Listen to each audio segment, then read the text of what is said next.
आज हम ऐसे समय में जी रहे हैं जहाँ चुप रहना अब सामान्य नहीं लगता।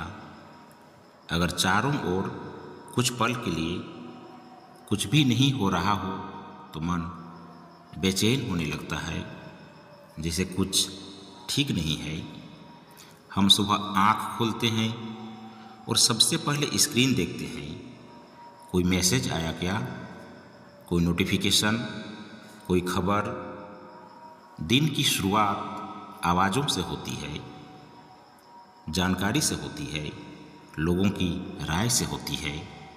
चारों ओर बहुत हलचल है, खबरों की हलचल, पोस्ट की हलचल, बात और जवाब की हलचल। हर जगह कुछ न कुछ कहा जा रहा है, हर पल, लगभग हर विषय पर। और ऐसे माहौल में अगर आप चुप हैं तो लोग रुक कर देखते हैं, पूछते हैं आप कुछ कह क्यों नहीं रहे, जैसे चुप रहना अब अजीब हो गया हो। आज चुप्पी खाली नहीं लगती, भारी लगती है। ऐसा लगता है कि अगर मैं नहीं बोला तो कहीं पीछे रह जाऊंगा, कोई बात मेरे बिना आगे बढ़ जाएगी, कोई राय मेरे बिना बन जाएगी। इसी वजह से बहुत से लोग बोल रहे हैं, पूरी बात समझे बिना, पूरा सच जाने बिना। कभी सिर्फ इसलिए क्योंकि और लोग बोल रहे हैं, और कभी इसलिए क्योंकि रुकना अब कठिन लगने लगा है। हम देख पा रहे हैं कि प्रतिक्रिया तेज होती जा रही है, हर खबर पर, हर पोस्ट पर, लगभग हर बात पर। जैसे हर चीज़ तुरंत जवाब चाहती हो। और यह सिर्फ आदत नहीं है, यह केवल तकनीक का असर भी नहीं है। यह कुछ गहरा है, कुछ ऐसा जो हमारे सोचने के ढंग को धीरे धीरे बदल रहा है। आज अगर कोई बिना प्रतिक्रिया दिए बस सुनता है तो वह अलग लगता है। अगर कोई तुरंत राय नहीं देता तो उससे पूछा जाता है आप क्या सोचते हैं। जैसे सोच का मतलब तुरंत बोलना बन गया हो। It feels like silence has become uneasy. लेकिन सवाल यह है, क्या हर बात पर बोलना जरूरी है, या हम किसी ऐसी गति में फंस गए हैं जहाँ रुकने की जगह धीरे धीरे कम होती जा रही है। असल में जब हम हर बात पर प्रतिक्रिया देने लगते हैं तो सोचने की जगह अपने आप सिमटने लगती है। अगले हिस्से में हम चुप्पी की बात करेंगे, एक ऐसी चुप्पी जिसमें सोच होती है, और एक ऐसी चुप्पी जिसमें डर होता है, क्योंकि दोनों एक जैसी नहीं होती। और एक ऐसी चुप्पी जिसमें चुप्पी बिल्कुल ही गायब है। इसे आप जीरो साइलेंस कह सकते हैं।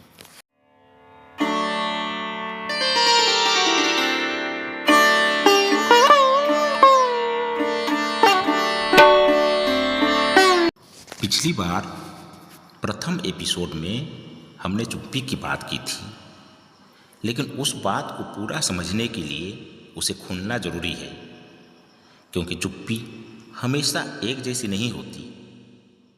एक चुप्पी वह होती है जिसमें इंसान रुका हुआ होता है, वो बोल नहीं रहा क्योंकि वो भीतर देख रहा है, वह सुन रहा है, वह मनन कर रहा है, वह यह तय कर रहा है कि क्या कहना सही होगा और क्या नहीं। यह चुप्पी कमजोरी नहीं है, यह चुप्पी सोच से पैदा होती है, और ऐसी चुप्पी पवित्र होती है। ऐसे लोग बहुत अधिक नहीं होते, वे हर समय चुप नहीं रहते और सब समय बोलते भी नहीं। वो बीच में रुकते हैं, और जब बोलते हैं तो बात वजन के साथ आती है। ऐसे लोग समाज में बहुत कम दिखते हैं, लेकिन जब दिखते हैं तो बात दूर तक जाती है। अब एक दूसरी तरह की चुप्पी है। यह चुप्पी सोच से नहीं आती, यह चुप्पी डर से आती है। डर कि अगर बोला तो नुकसान होगा, डर कि अगर बोला तो अलग कर दिए जाएंगे, डर कि अगर बोला तो अकेले हो जाएंगे। इस तरह की चुप्पी खतरनाक होती है, क्योंकि इसमें इंसान भीतर ही भीतर टूटता रहता है। वो सोचता है लेकिन बोल नहीं पाता, और धीरे धीरे वो सोचना भी बंद कर देता है। यह चुप्पी समाज को अंदर से कमज़ोर करती है। और अब तीसरी तरह की चुप्पी के बारे में, ऐसी चुप्पी के बारे में जिसमें चुप्पी बिल्कुल ही गायब है। इसे आप जीरो साइलेंस कह सकते हैं। चुप्पी की इस कैटेगरी से संबंधित लोग, ये तीसरी तरह के लोग, ये लोग चुप बिल्कुल नहीं हैं। ये लगातार बोल रहे हैं, हर बात पर, हर पल, पूरी बात समझे बिना, पूरा संदर्भ जाने बिना। ये लोग रुकते नहीं हैं, सोचते नहीं हैं, बस प्रतिक्रिया देते हैं। यह वीडियो इसी तीसरे वर्ग से सीधी बात कर रहा है। यहाँ एक बात साफ कर लेना जरूरी है। यह कहना गलत होगा कि बोलना गलत है। बोलना समस्या नहीं है, बिना सोचे बोलना समस्या है। पहले तरह की चुप्पी समाज को आगे ले जाती है, दूसरी तरह की चुप्पी समाज को कमज़ोर करती है, और तीसरी आदत लगातार बोलते रहना समाज को कोलाहल में, हंगामा में बदल देती है। अगले हिस्से में हम यह समझने का प्रयास करेंगे कि यह तीसरा वर्ग इतना बड़ा क्यों है। क्या यह सिर्फ आदत है, या इसके पीछे बॉडी और माइंड की कुछ गहरी वजहें हैं।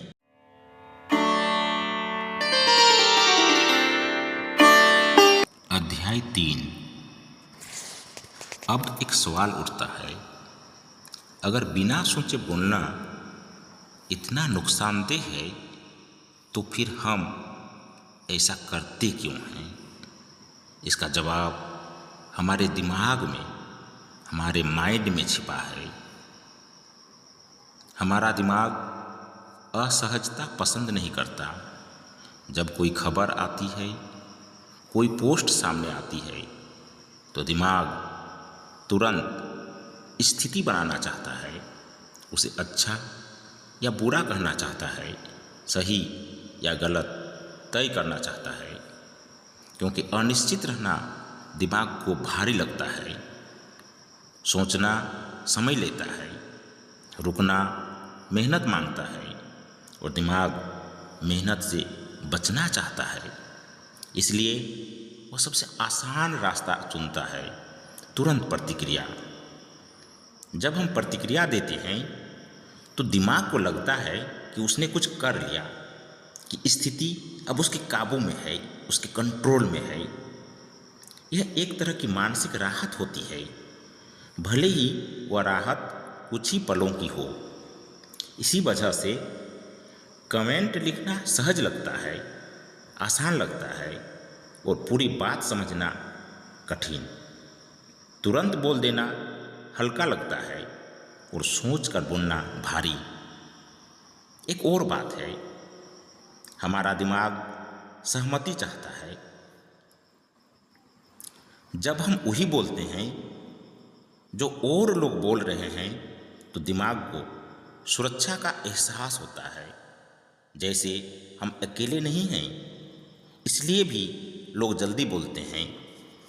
जनसमूह में, हुजूम में, क्राउड में, झुंड में आवाज़ मिलाना पृथक रहने से, अलग होने से आसान लगता है। दिमाग को झुंड के साथ सहमति में सुरक्षा का एहसास क्यों होता है? क्योंकि झुंड, दल, ग्रुप हमारी रक्षा करता है, हमें बचाता है। लेकिन यहाँ एक समस्या है। जो दिमाग हमारी रक्षा के लिए बना है, वही दिमाग हमें जल्दबाजी में धकेल देता है। जब हम बार बार बिना सोचे प्रतिक्रिया देते हैं, तो दिमाग उसी रास्ते का आदी हो जाता है। धीरे धीरे सोचने की क्षमता कम इस्तेमाल होने लगती है और जो इस्तेमाल नहीं होती वह कमज़ोर होने लगती है।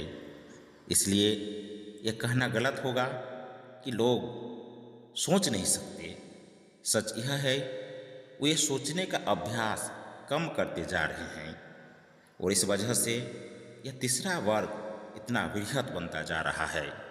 वे लोग बुरे नहीं हैं, वे बस अपने दिमाग को हर समय तेज मोड में चलने दे रहे हैं। अगले हिस्से में हम यह देखेंगे कि इसमें सिर्फ दिमाग ही नहीं, सिर्फ माइंड ही नहीं, बल्कि हमारी काया भी, हमारी बॉडी भी भूमिका निभाती है। क्योंकि कभी कभी हम सोच नहीं पाते, इसलिए नहीं कि हम नहीं चाहते, बल्कि इसलिए कि हमारी बॉडी हमें सोचने नहीं देती।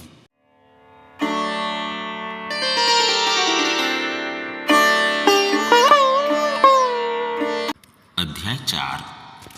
अब तक हमने दिमाग की बात की, लेकिन कहानी सिर्फ दिमाग तक सीमित नहीं है। हमारी बॉडी भी इस प्रक्रिया में सम्मिलित है। जब कोई बात हमें उकसाती है, कोई खबर, कोई बयान, कोई पोस्ट, तो हमारी बॉडी सबसे पहले प्रतिक्रिया देती है। सोच बाद में आती है। हृदय स्पंदन तेज हो जाता है, सांसें कुछ तेज चलने लगती हैं, मांसपेशियों में कसाव आ जाता है।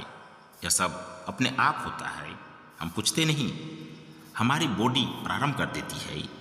यह हमारी बॉडी की, यह देह की पुरानी व्यवस्था है, प्राचीनतम व्यवस्था है। खतरा दिखा तो तैयार हो जाओ, या तो आगे बढ़ो या पीछे हटो। फाइट और फ्लाइट, बीच में रुकने का विकल्प बॉडी को अच्छा नहीं लगता। इस स्थिति में बॉडी सोच नहीं चाहती, थिंकिंग नहीं चाहती, वो क्रिया चाहती है। कुछ करना, कुछ कहना, कुछ लिख देना, यानी प्रतिक्रिया। इसीलिए ऐसे समय में बोलना आसान लगता है और रुकना बहुत कठिन।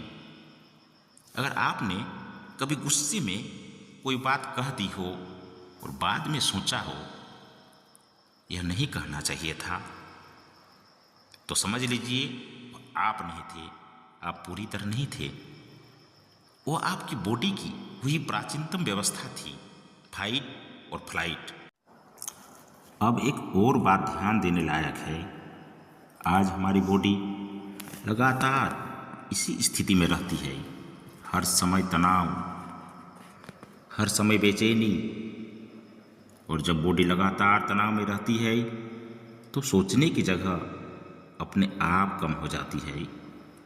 इसलिए यह कहना सही नहीं होगा कि लोग जानबूझकर बिना सोचे बोल रहे हैं।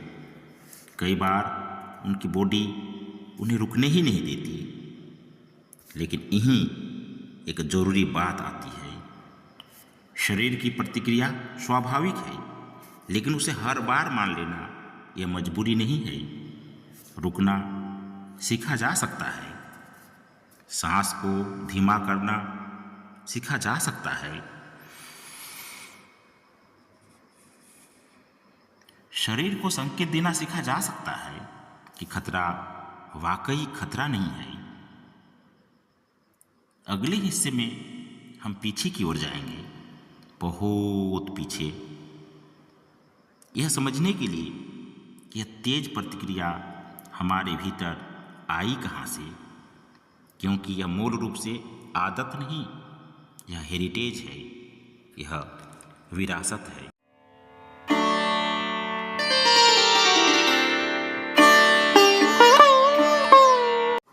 अध्याय 5।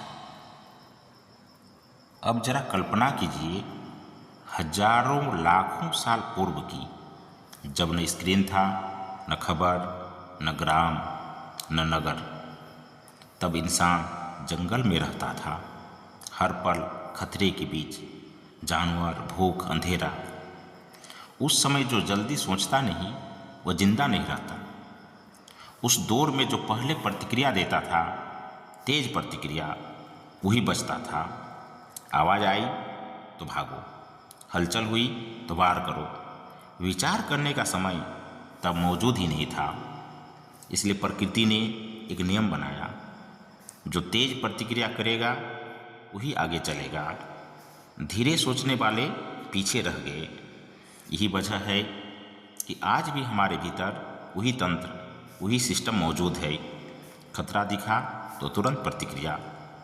समस्या यह नहीं है कि यह तंत्र है, समस्या यह है कि अब खतरा बदल गया है। पहले खतरा सामने साक्षात होता था, आज खतरा स्क्रीन में होता है। एक पोस्ट, एक रील, एक वीडियो या केवल एक कमेंट देखा और बॉडी अभी भी उसी सिस्टम पर, उसी पुराने नियम पर चलने लगता है। उसे फर्क नहीं पता टाइगर सामने है या कोई पोस्ट, उसे बस उकसाहट दिखती है। यही वजह है कि प्रतिक्रिया इतनी तेज हो गई है। यह पुरानी सफलता की आदत है, लेकिन अब वही आदत नई दुनिया में तबाही कर रही है। क्योंकि आज खतरे से बचने के लिए फाइट और फ्लाइट की नीति नहीं, बल्कि उसे समझना जरूरी है। आज जिंदा रहने के लिए तुरंत बोलना जरूरी नहीं, सही बोलना जरूरी है। हम एक ऐसे टर्निंग पॉइंट पर हैं जहां शरीर पुरानी भाषा बोल रहा है और दुनिया नई भाषा मांग रही है। और यही टकराव हमें थका रहा है, उलझा रहा है। अगले अध्याय में हम देखेंगे कि यह सब और तेज कैसे हो गया, क्यों यह प्रवृत्ति अचानक बेकाबू लगने लगी। यहाँ सिर्फ इंसान नहीं, मशीन भी सम्मिलित है इस खेल में।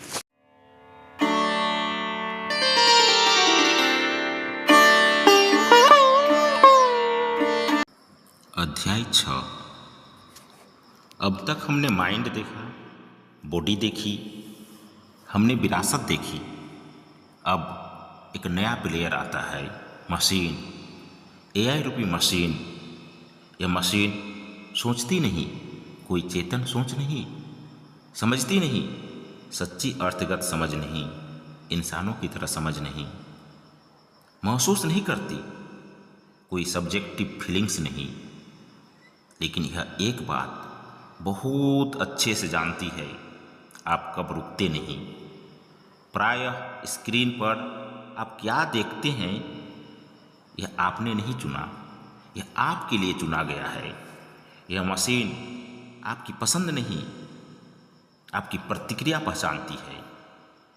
आप किस बात पर रुकते हैं, किस बात पर गुस्सा आता है, किस बात पर अंगुली तेज चलती है, यह मशीन जानती है।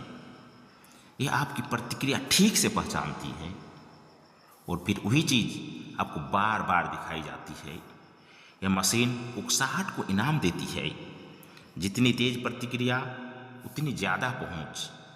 यह मशीन आपसे सच नहीं चाहती, यह आपसे गहराई नहीं चाहती, यह आपसे सिर्फ समय चाहती है। और समय सबसे आसान तरीके से तब मिलता है जब भावनाएं उबाल पर हों। अक्सर हमें समझदार नहीं, उकसा हुआ रहना सिखाया जा रहा है।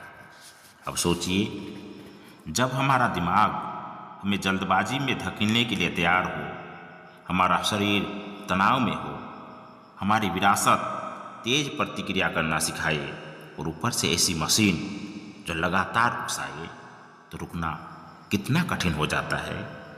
यही कारण है कि आज प्रतिक्रिया सोच से तेज है। यह संयोग नहीं, यह डिजाइन है। लेकिन यहाँ एक जरूरी बात है, मशीन आपका दिमाग नहीं है, यह आपका मालिक नहीं है। यह तभी जीतती है जब आप हर बार उसकी चाल मान लेते हैं, उसके एल्गोरिदम में हर बार फंसते हैं। आगे की बात अगले वीडियो में। जय हिंद, जय संसार।